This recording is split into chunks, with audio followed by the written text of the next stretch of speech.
princípio do Evangelho de Jesus Cristo, Filho de Deus. Amém? Senhor, nós iremos estudar a Tua Palavra, Senhor.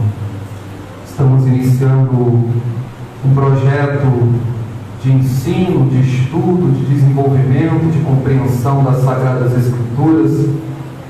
Nós pedimos a Sua graça para com esta igreja, para que todos possam desfrutar, para que todos nós possamos estar com os nossos corações abertos, receptivos, desejosos para compreender e aprender um pouco mais da Tua Palavra, Senhor. Somos pó, barro, cinza e precisamos da Sua graça para compreendermos as verdades das Escrituras, para crescermos, nos desenvolvermos e alcançarmos a estatura de varão perfeito, como nos ensina a Tua bendita Palavra. Tome tudo em Tuas mãos, que o Teu Espírito aplique a Tua Palavra em nossos corações. É o que nós lhe pedimos, oramos em nome de Jesus. Amém e amém. Meus queridos irmãos, podemos assentar? Nós estamos hoje, por graça de Deus, dando início a um projeto que é de nós estudarmos a Palavra de Deus de maneira contínua, né? Comumente a gente se reúne para estudarmos um texto específico, um outro acolá, à medida que nós entendemos que devemos estudar com a igreja, o que é bom, o que é lícito, mas nós estamos nesta oportunidade, por meio da orientação de Deus, iniciando um projeto que é o projeto de estudarmos, neste primeiro momento, o Evangelho de Marcos, que é um dos menores registros do Evangelho, são 16 capítulos apenas. Estudaremos do capítulo 1 ao 16 para que nós alcancemos boa compreensão deste Evangelho, se assim o nosso bondoso Deus nos permitir. Então, o propósito hoje é dar uma visão geral deste livro, né? Deste registro, caminhando pela autoria, pela data, destinatários, o contexto e dentre outras coisas. Falaremos um pouquinho, explicaremos um pouco o capítulo 1 e caminharemos com a graça de Deus, permitindo Deus, terça-feira após terça-feira, capítulo por capítulo, certo? Então hoje eu vou dar um contexto um pouco geral, isso vai exigir um pouco mais de tempo, não iremos nos alongar ao horário que nós determinamos para encerrar o culto, e logo após explicaremos algumas partes que nós achamos relevantes a título de introdução neste primeiro capítulo do Evangelho de Marcos, capítulo de número 1. Bem, avançando um pouquinho, meus irmãos, o Evangelho de Marcos, ele, como já diz o título, ele é de autoria de João Marcos. E quem seria João Marcos? João Marcos, é importante nós dizermos que é um nome composto porque João é o nome hebreu de Marcos, enquanto que Marcos é o seu nome latino, né? Então João é o nome hebreu, Marcos é o seu nome latino. E isso nós podemos verificar em Atos, capítulo 15, versículo 37. Vamos olhar lá rapidamente, irmãos? Fiquem com a sua Bíblia aberta, nós não iremos ler todas as referências por conta do tempo, mas essa primeira referência é interessante, porque mostra o que eu acabei de falar. Atos 15, 37, irmãos. Olha o que vai dizer o texto. Barnabé queria levar também João, chamado quem? Marcos, né? Barnabé queria levar também João, chamado Marcos. Então, Marcos é o seu nome latino, enquanto que João é o seu nome hebreu. E aí, a pergunta é, nós sabemos que João Marcos não foi um discípulo direto de Cristo, ele não andou com os apóstolos, ele não foi um dos apóstolos. João Marcos, ele pertenceu à primeira geração de crentes, irmãos, em Jerusalém, e ele era filho de uma irmã por nome de Maria, e era uma irmã proeminente, era irmã de importância grande para a igreja em Jerusalém. Isso nós podemos ver em Atos 12:12. Essa irmã era alguém que hospedava a igreja na sua casa, a ponto de que quando Pedro foi liberto da prisão, Pedro saiu da prisão e foi direto para a casa de Maria, aonde morava com Maria o seu filho por nome de João Marcos. Então João Marcos é alguém que foi criado na igreja, é alguém que fez parte daquela primeira geração de crentes em Jerusalém. E João Marcos, irmãos, ele recebe o seu evangelho por meio de Pedro. O apóstolo Pedro é quem entrega, ou relata, ou descreve o evangelho para Marcos, de modo que a igreja, ao longo da história, reconhece que Marcos é uma espécie de intérprete, ou alguém que escreve aquilo que Pedro descreveu. Marcos não andou com Cristo, mas Pedro sim era apóstolo do Senhor. E aí Pedro compartilha com João Marcos toda a experiência que ele teve com Cristo. E isso nós podemos ver em 1 Pedro 5,13. Vamos verificar 1 Pedro 5,13, irmãos? Só para a gente esclarecer aqui e detalhar um pouquinho da autoria. 1 Pedro 5,13. Olha, vejamos o que diz o texto. 1 Pedro 5,13. Olha o que Pedro vai falar de Marcos. Aquela que se encontra, 1 Pedro 5,13, aquela que se encontra na Babilônia, também eleita, manda saudações, e o mesmo faz o meu filho, quem? Marcos. Então Pedro está mostrando que João Marcos é um crente que foi discipulado por Pedro. João Marcos é filho na fé de Pedro. É Pedro que é o instrumento de Deus para que João Marcos se convertesse e fosse instruído na palavra de Deus. E por ocasião da pregação do Evangelho, Marcos, ele vai para Roma por volta do ano 60, entre 60 e 64 depois de Cristo, e lá ele passa com Pedro um longo período. Até que no ano de 68, irmão, depois de Cristo, Pedro é martirizado. Nero manda matar Pedro e Pedro é morto. E a partir dessa oportunidade, Marcos, por ser um líder da igreja em Roma, ele então começa a escrever o Evangelho da maneira que ele havia recebido por meio da descrição, do relato das experiências de Pedro. E esse Evangelho foi escrito entre o ano de 55 a 65 depois de Cristo. Os estudiosos dizem que ele foi o primeiro Evangelho a ser escrito, de modo de que Mateus e Lucas bebem muito dessa fonte, ou usam Marcos como inspiração para escreverem os seus evangelhos, de modo que tudo que está em Marcos foi citado por Mateus e por Lucas, certo?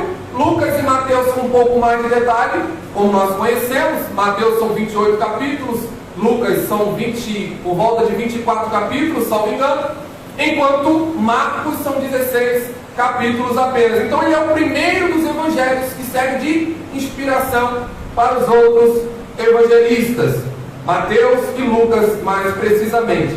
Então o evangelho, como eu dizia, este evangelho é escrito entre 55 e 65 depois de Cristo, aproximadamente de 25 a 35 anos após a morte de Cristo. Cristo é crucificado e ressuscita no ano 30 depois de Cristo, certo? Então, entre 55 e 65, isto é, aproximadamente 30 anos após a ascensão de Cristo, Marcos começa a escrever o seu Evangelho. E aqui, meus irmãos, é interessante ainda a gente destacar que Marcos, então, ele está em Roma com Pedro, até que Pedro seja morto. Ele é um líder da igreja em Roma e ele escreve para os irmãos de Roma, certo? Isso é importante nós entendermos. Marcos é um líder da igreja em Roma, ele está em Roma e escreve aos irmãos de Roma. É esse o contexto em que Marcos começa a escrever o seu Evangelho. Isso é interessante. Alguém pode perguntar, tá, me mostra então, me explica ou detalhe para mim por que ele escreve aos romanos. Eu tenho aqui alguns detalhes para a gente compreender rapidamente e avançarmos um pouquinho mais com a graça de Deus. Primeiro, nós vamos ver que Marcos, como eu disse, é o menor dos evangelhos, certo? São 16 capítulos apenas. Isso demonstra que Marcos escreveu de maneira clara, de maneira direta, o que era adequado à mentalidade romana, né? Os gregos, eles gostavam do quê? De filosofia, de muitos pensamentos, de divagações, de voltas e voltas acerca do pensamento. Já os romanos não. Os romanos, eles eram diretos, eles eram objetivos, eles eram concisos, de maneira que eles não gostavam de muita fantasia, de muita abstração, de muitas voltas, de muitos pensamentos. Eles queriam algo rápido, objetivo, direto, curto e grosso, no nosso português aqui. E é isso que nós vamos ver em Marcos. Marcos, ele não enfatiza muito as pregações de Jesus, as parábolas de Jesus. Marcos, ele enfatiza o quê? As ações de Jesus. De modo que nós vamos ver Marcos registrando 19 milagres, certo? Ele já começa o seu evangelho registrando milagres. Ele vai registrar 2 sermões apenas, 2 pregações de Cristo e apenas 4 parábolas. Então Marcos vai direto ao ponto, ao que Jesus fez, as ações de Jesus, aquilo que Jesus fez acontecer, o que aconteceu por intermédio de Jesus. É esse o foco, a ênfase de Marcos, visto que ele está escrevendo aos romanos que não gostam de muita volta, de muita abstração, de muita fantasia. Terceiro ponto, para a gente destacar a respeito ainda dos romanos. Marcos não começa como Lucas e como Mateus, dando um panorama, uma base do nascimento de Cristo. Mateus começa com a genealogia, né? Ele começa mostrando da onde vem Jesus, começando lá do princípio, passando por Davi até chegar a Jesus. Lucas detalha o ambiente de perseguição, né?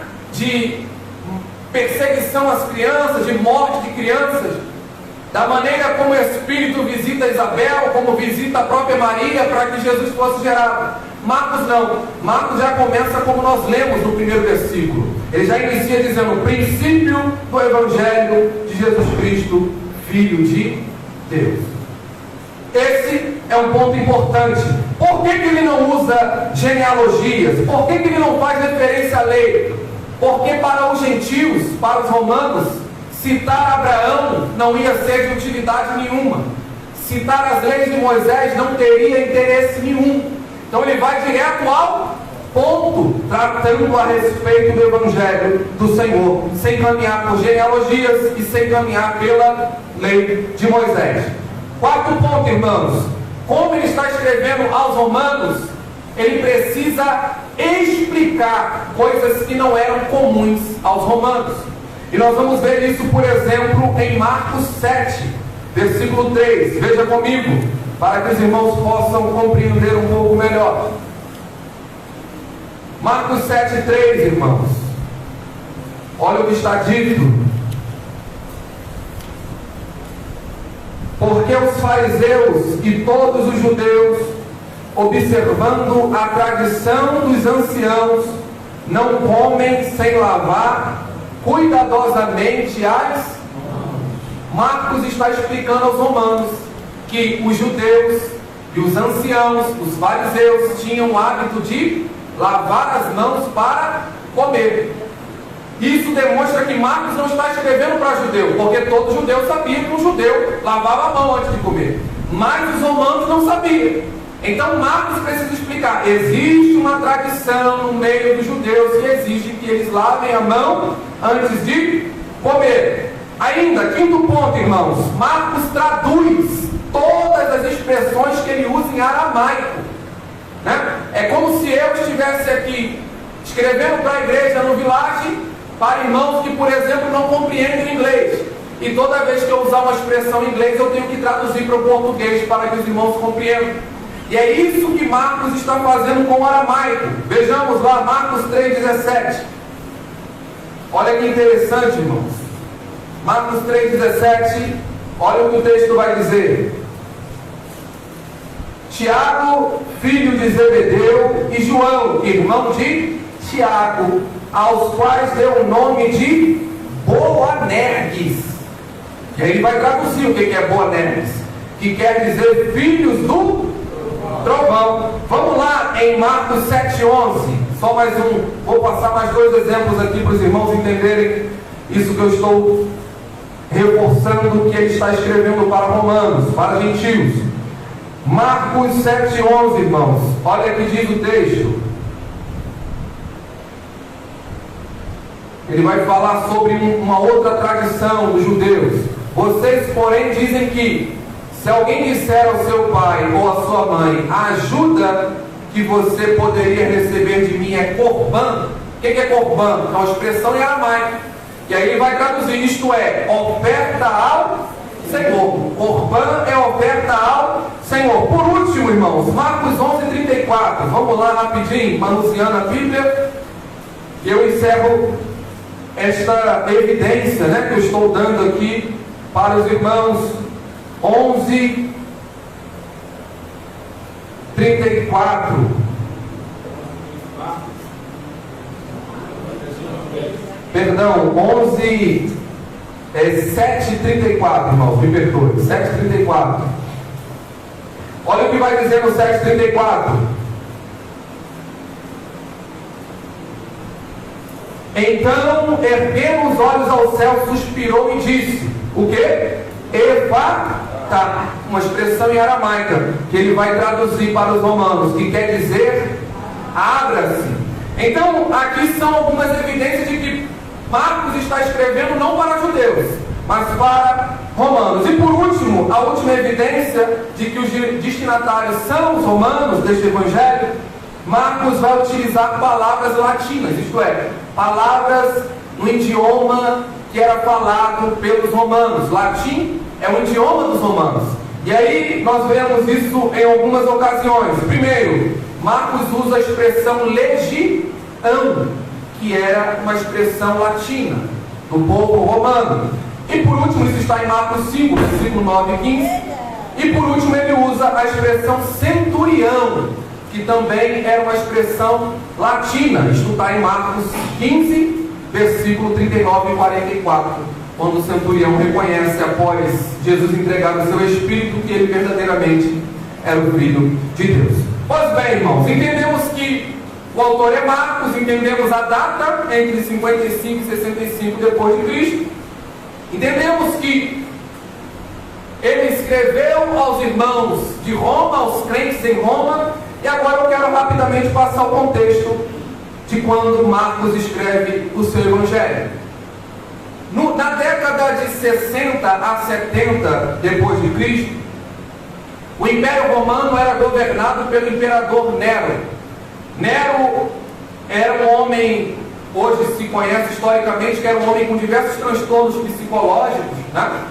E esse homem, ele começou a perseguir muito cruelmente os crentes em Roma, a ponto em que muitos crentes foram torturados e muitos crentes foram mortos. Quem é aqui que nunca ouviu falar das fogueiras de Nero, né? Nero usava a crente como tocha para iluminar as ruas de Roma e para iluminar o seu próprio jardim, no seu império, no seu castelo, no seu reinado. Então Nero é um homem perverso, um perseguidor de crentes, alguém que não brincava com crentes, que torturava, que matava, que destruía famílias, que jogava no Coliseu, né? Quem aí já viu a foto do Coliseu? Uma espécie de estádio gigante da época. Ele lançava crentes no Coliseu para serem devorados pelas bestas feras, isto é, pelos grandes leões esfaimados da Líbia, né? Leões com fome ficavam sem ser alimentados, para que aos crentes serem jogados no Coliseu, eles, por meio da fome que estavam, comessem, devorassem, engolissem os crentes que ali eram lançados. Então esse é o contexto, irmãos. É um contexto de perseguição, é um contexto de tortura, é um contexto de violência contra o povo de Deus. E Marcos, ele, como um líder da igreja, ele tem no seu coração, o líder da igreja em Roma, ele tem no seu coração uma preocupação muito grande, pastoral, com os crentes. Esses crentes não vão aguentar a pressão. Vai ter gente que vai desanimar, vai ter gente que vai desviar da fé, vai ter gente que vai apostatar. Então Marcos, com essa preocupação pastoral, ele é inspirado pelo Espírito de Deus para escrever este evangelho, para encorajar os irmãos que estão em Roma. Glória a Jesus. E aqui tem uma lição preciosa, não é, irmãos? Quando ele escreve o evangelho de Cristo, é para encorajar os irmãos ao que, irmãos? A entregarem a sua própria vida, se necessário fosse. E aí já há um contraste muito grande com o evangelho do nosso tempo, sim ou não, irmãos? Hoje o pastor quer encorajar a igreja, aí ele traz alguém para dizer para a igreja receber, né? Receba isso, receba aquilo, declare isso, profetize, anuncie, levanta a mão, dá glória, pisa na cabeça do maligno. E não é isso que Marcos faz. Os crentes estão sendo torturados, os crentes estão sendo mortos, e o que Marcos faz? Ele dá uma balinha para enganar os crentes? Não, ele diz, olha, olhem para o exemplo de Jesus. Ele sofreu muito mais do que vocês estão sofrendo aqui. Ele padeceu muito mais do que vocês estão padecendo aqui. Então olhe para ele, que é o exemplo, e por meio deste exemplo sejam encorajados a sofrer e a entregarem a própria vida, se necessário. Isso, irmãos, é algo que chacoalha com a nossa fé do século 21, sim ou não, irmãos? Hoje, às vezes, você olha, você observa, tem até companheiros, pastores que querem animar a igreja, mas querem animar a igreja com o seu ânimo, com a sua estratégia, com o seu discurso de ânimo, de teologia coach, de pregação, de teologia positiva, de confissão positiva. E Marcos está nos ensinando que a preocupação pastoral, irmãos, aqueles que estão preocupados com as ovelhas do rebanho de Cristo, não vão dar teologia coach, não vão encorajar por palavras doces, mas vão dar o evangelho genuíno, a palavra de Cristo, para que cada um de nós sejamos firmados em Cristo Jesus, para suportar a perseguição, para suportar o problema familiar, para suportar o desamor, para suportar as calúnias, as pedradas, as acusações. É evangelho, glória a Jesus. É evangelho, meus irmãos, que vai nos sustentar. Glória a Jesus. Irmãos, porque tudo isso, irmãos, é como aquele lanche gostoso que nós fazemos à noite, sim ou não? Amém ou não amém? Amém. Domingo eu saí daqui e fui com as minhas crianças no McDonald's, com a minha família. Glória a Jesus. Saímos tarde, né? Estamos resolvendo alguns problemas pastorais aqui e saímos tarde e fomos ao McDonald's. Compramos aquele lanche, inclusive para nós, adultos, né? Então eu comi aquele lanche, fiquei ali, que maravilha, tá gostoso, que bênção. Irmãos, mas quando eu acordei para trabalhar, antes de 7 horas da manhã, eu já estava com uma fome terrível. Esse é, glória a Jesus, o lanche é gostoso, é bonito, é legal, a batata estava sublime, mas não sustenta, irmãos. E o Evangelho é exatamente a mesma coisa. Alguém que prega aqui, receba aí, dá glória aí, pisa na cabeça da serpente, aí declara aquilo lá. Alguém que sai daqui todo animadinho. Oh, maravilha! Meu Deus, eu venci o maligno hoje. Mas isso não sustenta o crente. Ele vai dormir animadinho, mas no outro dia ele já está jururu, cabeça baixa. Por quê? Ele recebeu o lanche do McDonald's que não sustenta ninguém. Ele não comeu o arroz, o feijão, a carne, os legumes, a salada que tem nutriente de verdade para a sua vida. Glória a Jesus. Então o lanche ele quebra o galho, mas não sustenta, não sacia a fome, meus irmãos.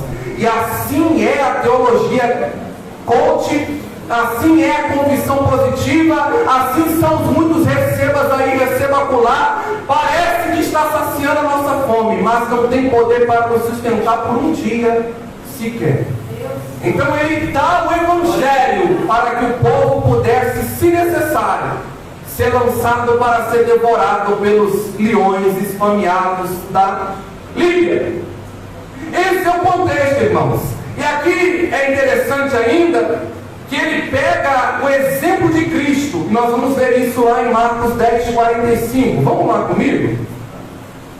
Marcos 10, 45 é tido como textual, né, ou a palavra-chave do Evangelho de Marcos pelos muitos estudiosos.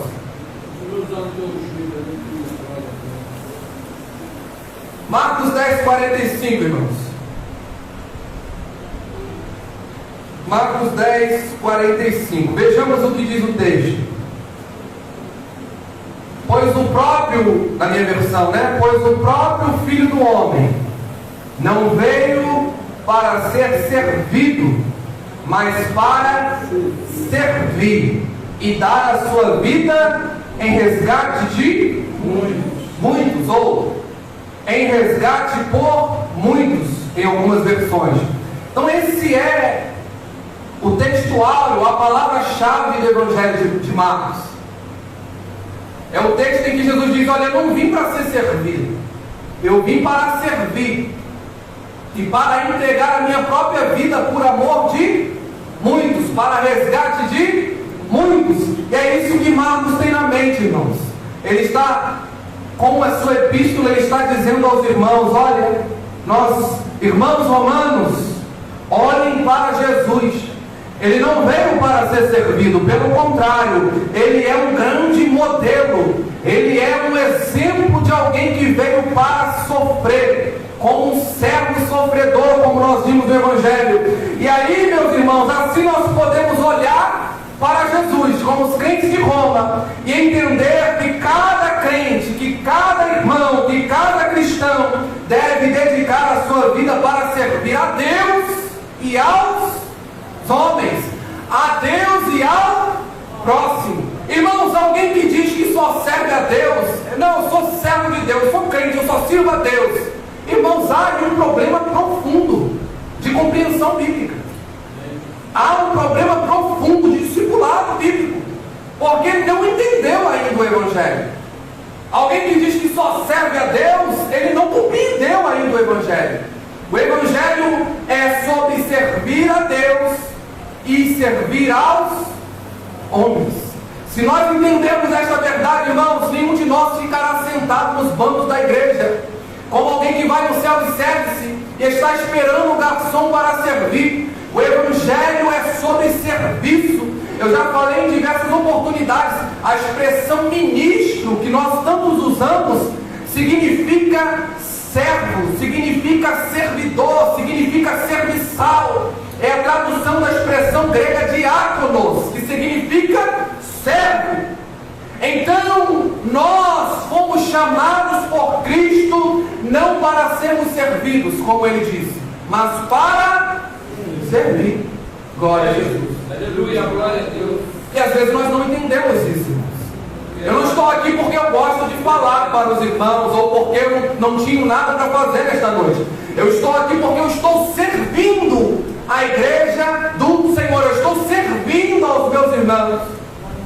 Glória a Jesus. Como muitos irmãos vieram aqui nesta noite servir, cada um da sua forma, cada um de uma maneira. E se de repente nós chegamos aqui, irmãos, com a impressão de que eu vou sentar naquele banco, vou procurar o melhor ventilador para mim só receber, para mim só ver o que vai ser passado, só para ver a exposição da palavra. Irmãos, é bom que nós repensemos o nosso Evangelho, porque o Evangelho é sobre serviço. Amém?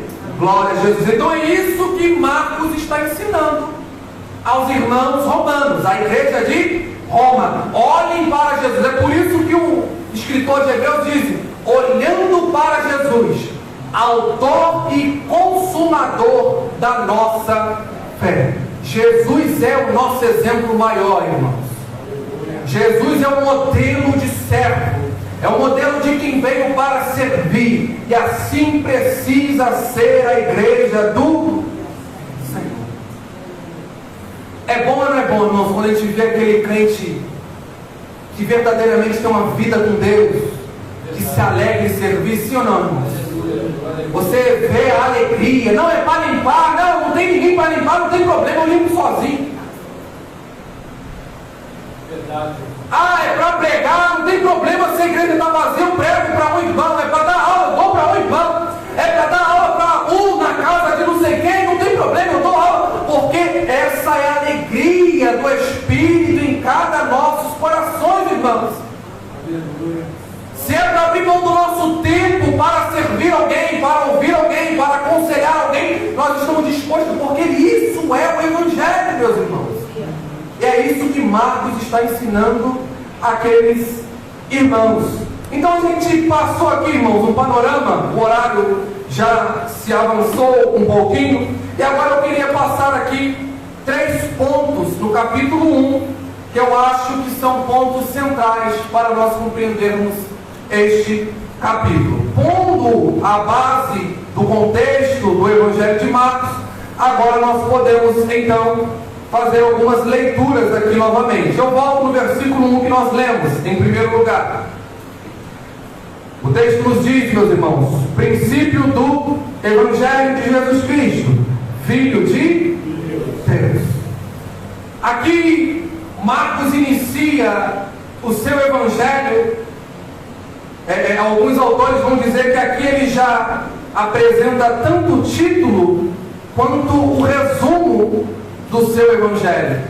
Ele apresenta o título. Quem é o título? O título é o Evangelho. O Evangelho de quem? De Jesus Cristo. E Jesus Cristo é quem? Filho de Deus. É isso que Marcos já introduz no seu primeiro versículo.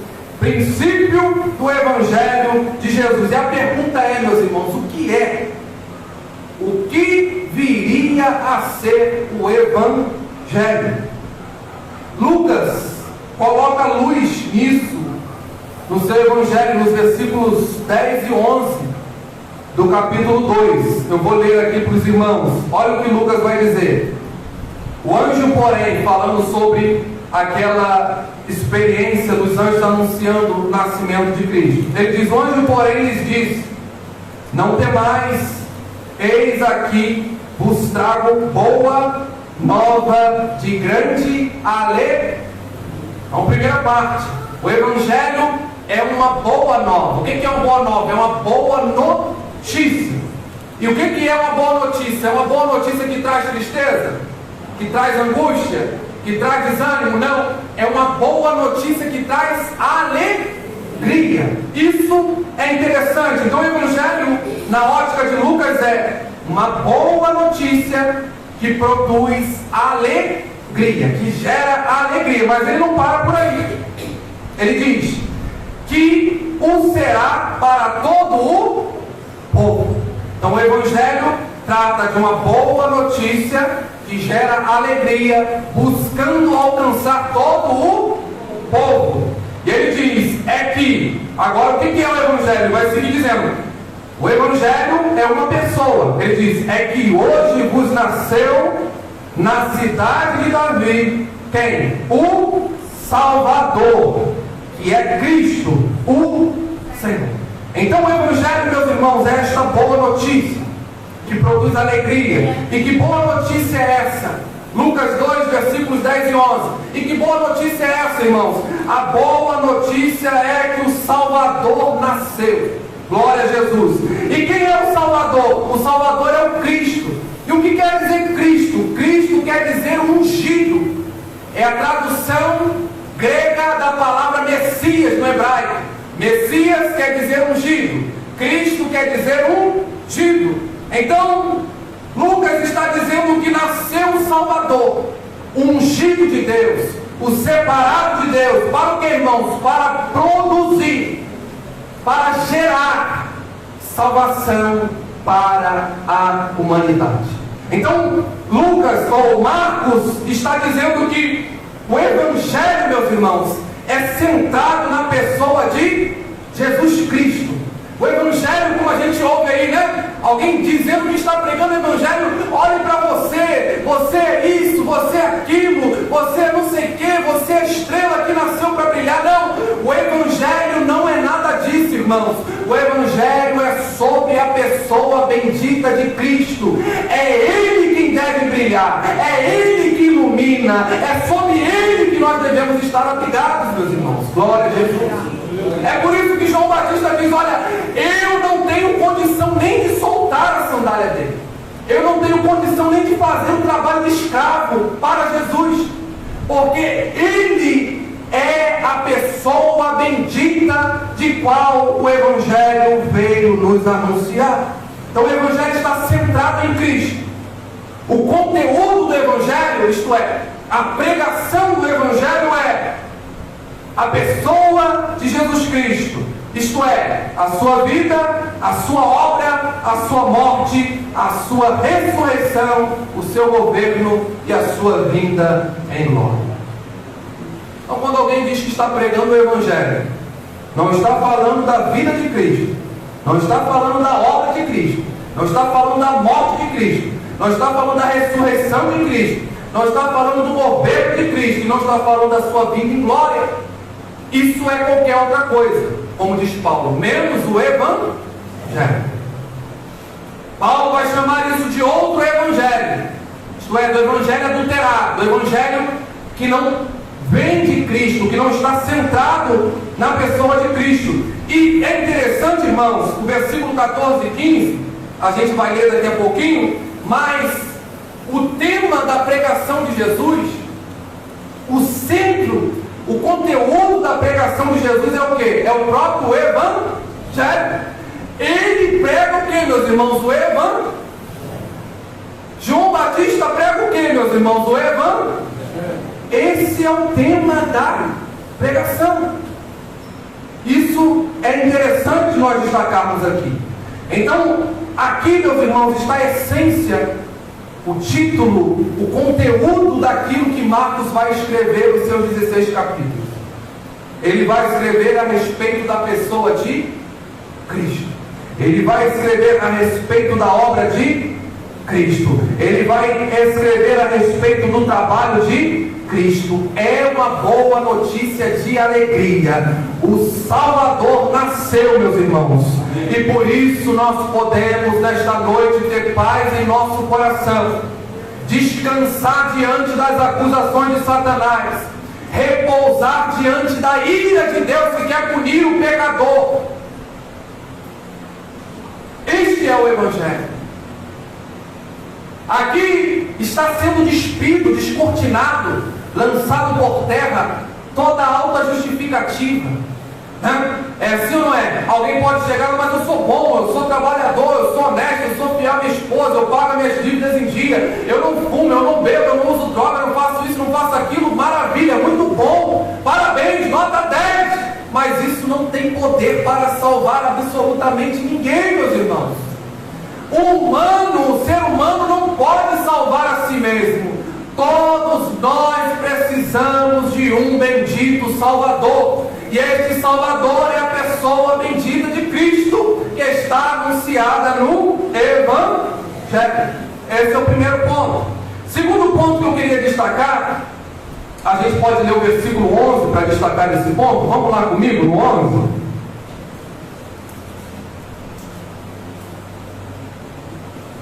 Olha o que está dito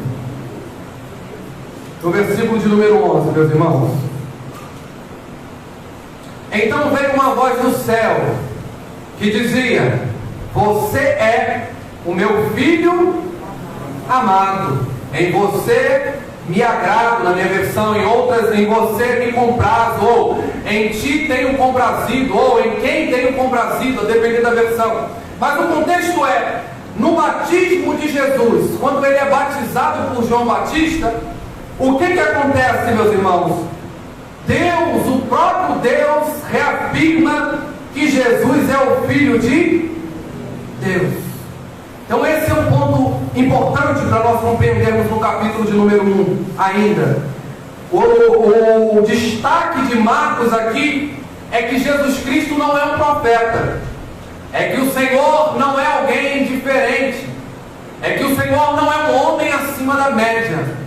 Jesus é o Filho de Deus, e é isso que Marcos vai destacar. Isso está dito no primeiro versículo também, como nós lemos. Ele diz que Jesus Cristo, princípio do Evangelho de Jesus Cristo, Filho de Deus. Nesse pequeno versículo, ele vai apresentar a humanidade de Jesus, ele vai apresentar a missão redentora, isto é, a missão de salvar pecadores de Jesus, e por último ele vai apresentar ainda a sua divindade. Então ele é plenamente homem. Por quê? O seu nome é Jesus.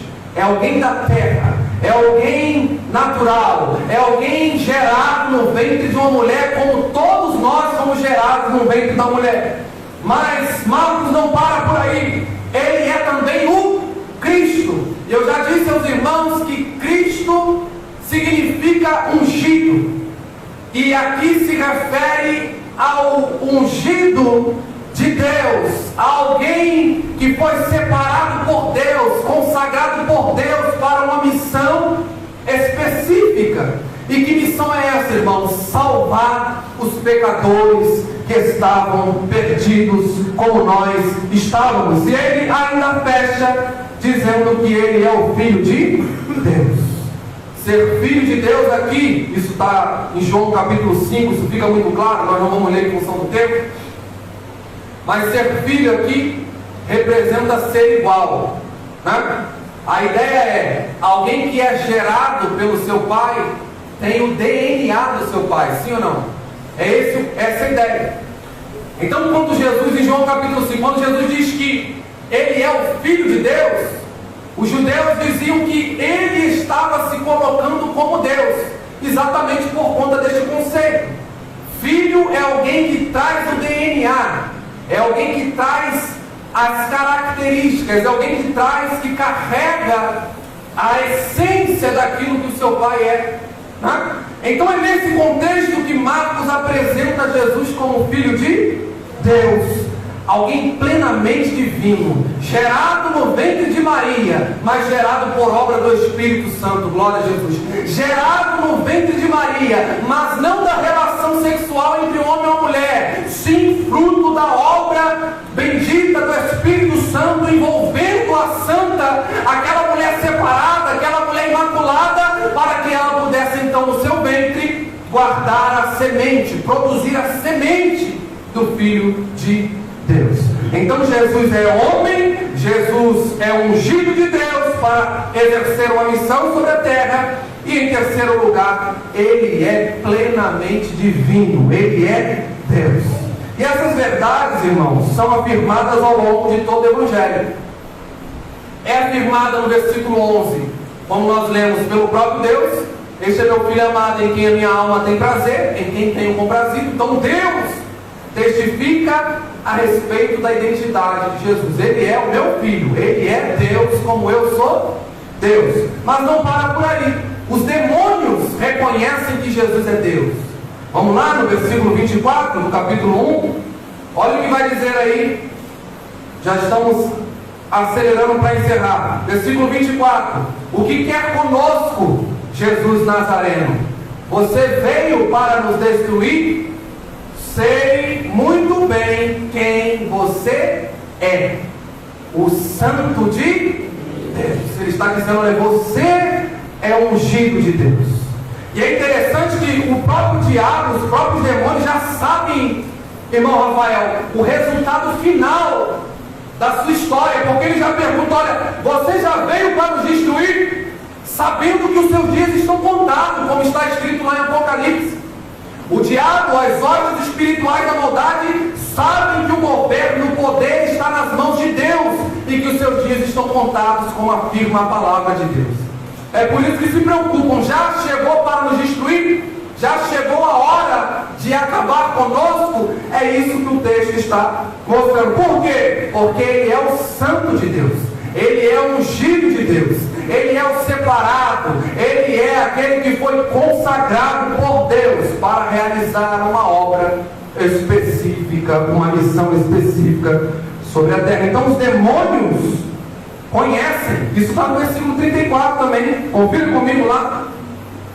E ele curou muitos que se achavam doentes de todo tipo de enfermidades. Também expulsou muitos demônios, não lhes permitindo que falassem. Falassem por quê? Porque sabiam quem ele era.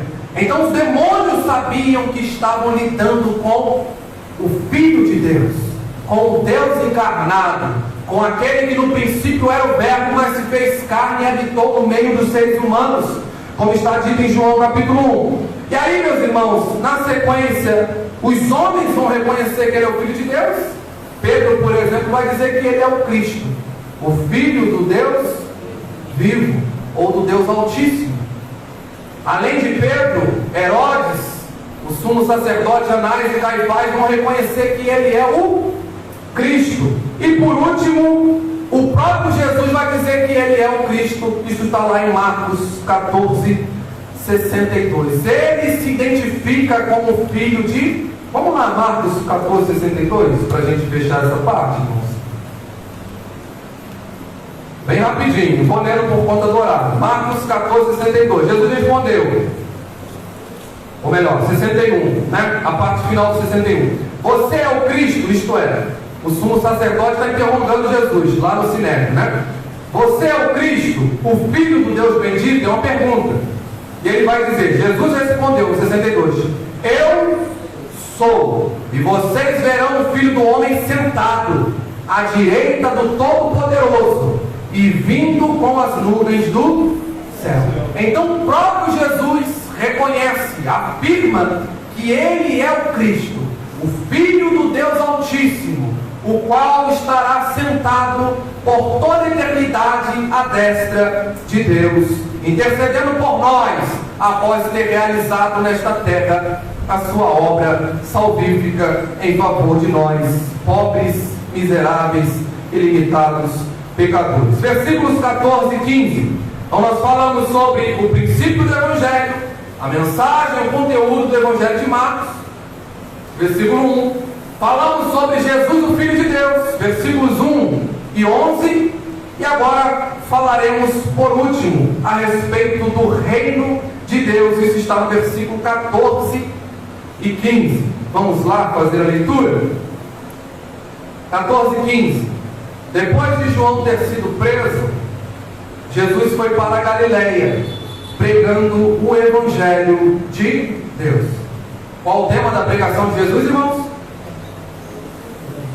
Quem está comigo aqui? Depois de João ter sido preso, Jesus foi para a Galileia, pregando o Evangelho de Deus. Qual é o tema da pregação de Jesus? Marcos 1,14.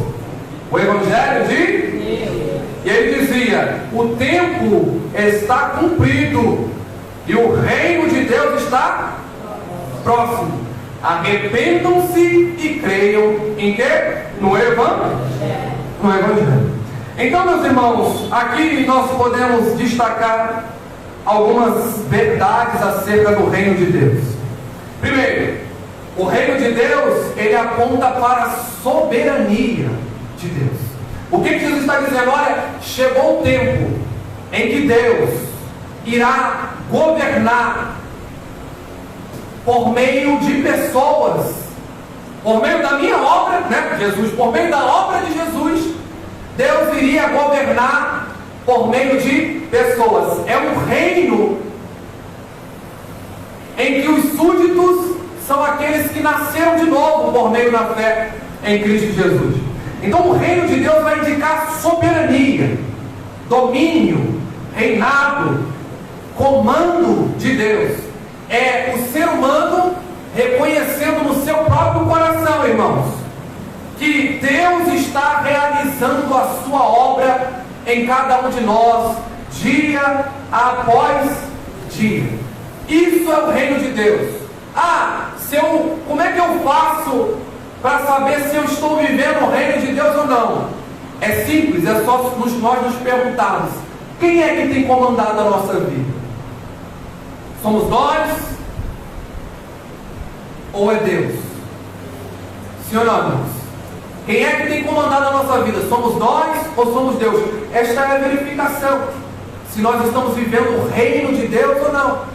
Então o reino de Deus implica neste reinado, neste domínio de Deus, que é o rei, sobre os seus súditos, que somos nós, hoje, a sua igreja, o seu povo.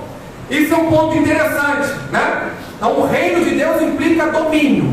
É um rei que está sentado no trono e que os seus súditos lhe obedecem integralmente. É assim ou não é assim, irmãos? Alguém conhece a monarquia no tempo de hoje? Sim, né? Existem alguns exemplos.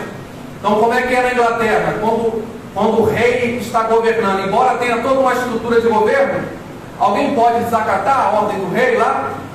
Não. Como é na Coreia do Norte, que é um pouco diferente, mas é alguém que domina. Pode-se fazer o que bem entende? Pode-se publicar notícias contrárias ao governo lá? Claro que não, senão você é morto, senão você é preso, senão você é lançado no mar, enfim, diversas coisas podem acontecer. Então é essa estrutura de reinado, é alguém que governa e os seus súditos precisam obedecer integralmente às suas ordens. Então Jesus diz que o reino de Deus está próximo. Por quê? Porque a partir de Jesus pessoas iriam começar a viver sob o comando, sob as ordens, sob a liderança, sob o domínio de Deus. E Paulo vai dizer, irmãos, que esse reino, ele não é político e nem é geográfico. Isto é, não depende de um rei humano sentado numa cadeira humana, e nem depende de uma região específica. É o Brasil, é a Coreia, é a Europa. Não tem nada a ver com isso. Paulo vai dizer que o reino de Deus não consiste em palavras, mas em poder. 1 Coríntios 4, versículo 20. Paulo ainda vai dizer, irmãos, em Romanos 14, 17, ele diz: olha, porque o reino de Deus não é comida nem bebida, mas justiça, mais o que? Paz e alegria no Espírito. Isso é o reino de Deus. Glória a Jesus. Então não se trata de comida, não se trata de bebida, irmãos. Se trata de viver a justiça de Deus. Se trata de viver a paz de Deus, meus irmãos. Se trata de viver a alegria que o Espírito Santo produz em nossas vidas. Glória a Jesus. Agora, ainda, para a gente fechar sobre o reino de Deus, o reino de Deus, ele inverte. O reino aqui, como é que é? Tem um rei, todo mundo tem que bajular aquele rei, sim ou não? Maior neste reino é aquele que manda, é aquele que dá ordens. É por isso que há uma competição muito intensa no nosso tempo e no nosso mundo. Só que no reino de Deus, disse Jesus, aquele que quiser ser o maior, faz o que, irmãos? Sirva a quem? Aquele dentre vós que quiser ser o maior, sirva a todos. No reino de Deus, o reino está virado de cabeça para baixo. O reino está de ponta a cabeça. O maior no reino de Deus é aquele que serve a todos. O maior no reino não é aquele que é servido, mas sim aquele que serve. Glória a Jesus. Então esse é o reino de Deus. E por último, este reino, ele veio, mas ainda não está na sua plenitude.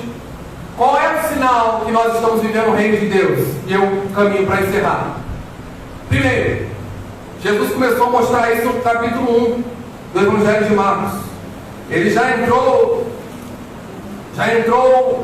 o Evangelho curando pessoas, expelindo demônios, restabelecendo a saúde. mostrando que o domínio de Satanás sobre as pessoas estava limitado ao poder de Deus. É por isso que surge aquele texto que diz que o mais valente, né? Quando chega o mais valente, o valente tem que sair. O que Deus está ensinando? Olha, a quem estava governando, que era Satanás, agora está subjugado, está dominado por mim. Eu sou o mais valente, Jesus dizendo. Sou eu que tenho o controle absoluto, sou eu que domino todas as coisas. Então, o sinal de que o reino está próximo, que ele está acontecendo, mas não ainda na sua plenitude, é isso. Glória a Jesus. Pessoas são curadas, demônios que tinham domínio sobre a vida de pessoas são expelidos, situações que eram complexas, Satanás que dominava famílias, situações, pessoas que estavam presas no domínio de Satanás são libertas pelo poder de Jesus. Esta é a evidência de que o reino já está em andamento, de que o reino já está funcionando, de que o governo está na mão da pessoa bendita de Jesus, nosso Senhor, irmãos. Agora, para a gente encerrar aqui, Jesus também apresenta neste versículo 15 uma condição para que nós possamos fazer parte deste reino. Ele diz: o tempo está cumprido e o reino está próximo. Arrependam-se e creiam no Evangelho. Ele fala que o reino já está próximo, já está acontecendo. Ele dá sinais de que o reino já está acontecendo. Ele expulsa demônios, ele cura pessoas, ressuscita pessoas, perdoa pecados, né? Marcos capítulo 3, não me parece, 3 ou 4. Agora, ele também demonstra uma exigência para entrar no reino. Como é que eu faço parte deste reino? Jesus dá a receita aqui, Jesus dá o caminho aqui. Para entrar no reino é necessário duas atitudes. Que atitudes são essas? Versículo 15: arrepender-se e crer no Evangelho. Aqui está a porta de entrada para o reino de Deus, irmãos. E esse é o perigo do nosso tempo. Se prega arrependimento, ninguém quer receber arrependimento.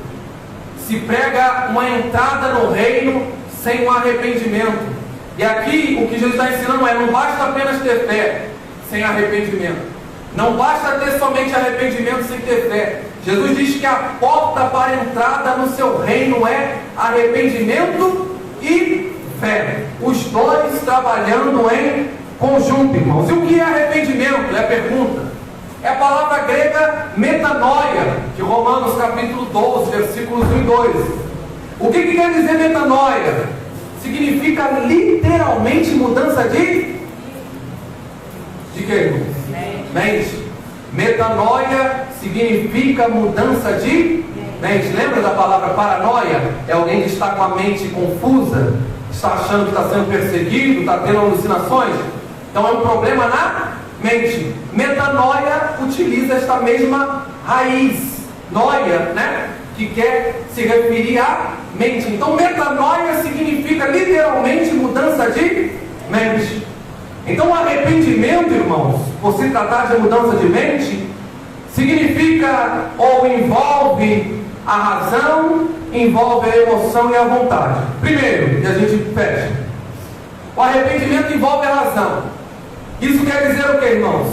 Que não existe arrependimento sem consciência, né? Esse é um ponto importante. Não, eu estou arrependido, mas de quê? Estou arrependido, mas o que você fez? Estou arrependido, mas por quê? Então, para que haja arrependimento, é necessário que a razão esteja operando. Se não houver uma lógica, se não houver um raciocínio, não haverá razão. É por isso que muitas das vezes alguém se converte, mas não permanece, porque ele até sentiu as emoções, ele até chorou, ele até se emocionou, ele até sentiu uma leveza, até sentiu alguma coisa legal, mas não houve o que, meus irmãos? Envolvimento da razão, não houve uma compreensão do porquê está se arrependendo, da necessidade de arrepender-se. Então o arrependimento envolve razão. Segundo, o arrependimento envolve emoção, irmãos. Paulo em 2 Coríntios capítulo 7, versículo 10 diz que o arrependimento ele produz em nós a tristeza segundo Deus. E ele diz que a tristeza, segundo Deus, ela não é um remorso, não é um sentimento passageiro. A tristeza, segundo Deus, produz em nosso coração o quê? Arrependimento. Né? Esse é o preço, quando nós entendemos que nós pecamos, fizemos o que era contrário à palavra de Deus, excedemos os limites da palavra de Deus. Ali o nosso coração começa a sentir o peso da nossa falha, da nossa transgressão. E agora, com esta tristeza, nós podemos então abrir a oportunidade para que Deus produza em nós o que? O arrependimento. Esta é a tristeza segundo Deus, conforme Paulo ensina em 2 Coríntios 7,10. Por último, o arrependimento envolve a vontade, isto é, não se pode arrepender de braços cruzados. Ok, eu entendi que eu preciso me arrepender, eu até fiquei triste, não foi um remorso, eu senti tristeza segundo Deus, mas se eu não tiver vontade, eu não consigo me arrepender, porque o arrependimento é dar o que, meus irmãos? Meia volta, é aquela explicação de girar 180 graus, é alguém que está indo para cá, vira completamente e volta no sentido oposto. Este é o arrependimento, ele envolve a vontade. Arrependimento, portanto, é dar meia volta. Meia volta onde? É alguém que está caminhando em direção ao pecado, se arrepende, vira as costas do pecado em direção a Deus. Esse é o arrependimento que o Evangelho nos ensina e que o Evangelho exige de cada um de nós, para que nós possamos adentrar pelos portais do reino de Deus. Amém, meus irmãos? Glória a Jesus. Então, para nós fecharmos aqui, meus irmãos, que nós compreendamos com a graça de Deus o verdadeiro sentido do Evangelho. Esse é o resumo do capítulo 1. O Evangelho não é sobre nós, o Evangelho é sobre Jesus. O Evangelho tem Jesus no centro. O Evangelho é o conteúdo da pregação de Cristo. O Evangelho é a porta de entrada no reino de Deus. O Evangelho é o caminho pelo qual nós devemos andar, para que Deus governe, reine sobre nós como um rei, e nós andemos como súditos deste reino, como servos deste reino, como escravos deste reino, porque é isso que Cristo espera de cada um de nós. Amém, meus irmãos? Glória a Jesus. Eu queria, aqui em função do tempo já avançado, passar a palavra ao pastor Paulo, pedir a Deus que abençoe os irmãos. Eu pretendo, irmãos, com a graça de Deus, compartilhar o esboço do que eu compartilhei com os irmãos aqui no grupo da igreja, né? Os irmãos podem consultar, ler as referências, quem assim desejar. Quem não desejar também está na bênção, né? Só não pode compartilhar aí dizendo que o esboço foi alguém que fez sem ser o pastor aqui, né? Que deu bastante trabalho para nós podermos produzir o que nós estamos produzindo. Só em fevereiro eu li o Evangelho de Marcos mais de 3 vezes, em diferentes versões, para que eu pudesse me preparar para então poder compartilhar com os irmãos aquilo que a palavra de Deus tem nos ensinado. Amém? Que Deus abençoe a igreja do Senhor.